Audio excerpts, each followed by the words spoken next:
Next up, a few weeks back, we shared with you some ways to make sure your center pivot is running smoothly for growing season. But for some farmers, over-irrigating can impact crop yields and cost extra money they don't need to be spending. I talked with Nebraska Extension Steve Melvin to find out how big of a problem over-irrigating really is and what producers can do. I take a look at the upper Big Blue NRD numbers each year. They require each producer to turn in a log basically of soil water for one field. And taking a look at those, there's about 25-30% of the guys do a pretty good job. And there's, the rest could do a little better. In fact, about 25% of those could do a lot better. There's certainly some room for improvement for quite a few guys, but some could save a lot of water and money. And do you have a breakdown as to how much of an impact over-irrigation can have on cost of production? Well, it's like most things in life, it's varied. If you're here in the Platte Valley where I'm located with some really shallow wells, a good low pressure pivot, you might only cost $150, $200 to run the pivot, a typical quarter section pivot around once, putting on 1 inch of water.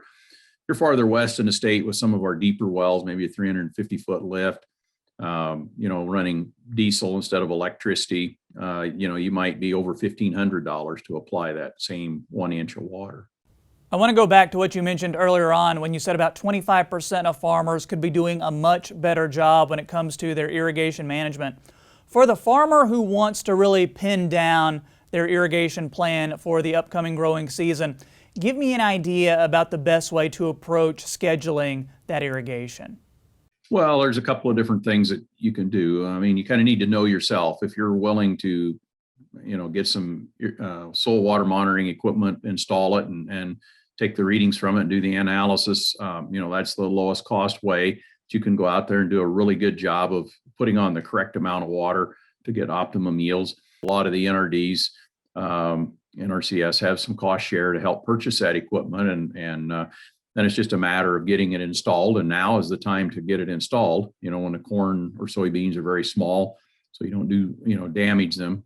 And, you need to make sure that, keep in mind that those plants right around the immediate area where you install that soil water monitoring equipment is an integral part of that sensor. It's representing all the rest of the plants in the field. So if you step on one or even go out there when it's muddy and compact the soil in that area, you can, change how that plant is going to react, and thus your numbers will be off some. So would you advise a producer to pay closer attention to the calendar or how the crop is doing when it comes to irrigation management? Well, really, you kind of want to pay attention to both. This time of year, we know the crop water use is small, but as we get on into the hot part of the summer, we know the crop is full canopy.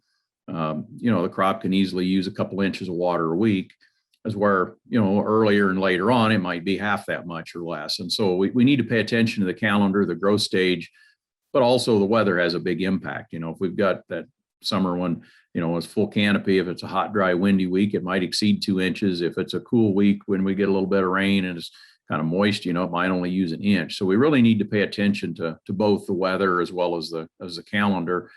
If you're a farmer who wants to start soil monitoring or ET gauges, anything like that, what's the startup cost to do it?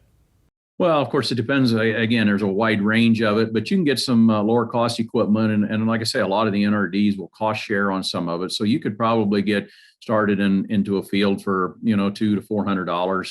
If you want equipment that's got telemetry on it and puts the data onto a computer website for you, so you can just look at it on your smartphone or your desktop computer, it's going to cost more, maybe $1,000 to $2,000, depending on what you get. So it's a range, and how much automation you want with it is certainly impacts that. But again, there's cost share money usually on that, and so you can get into it pretty reasonably.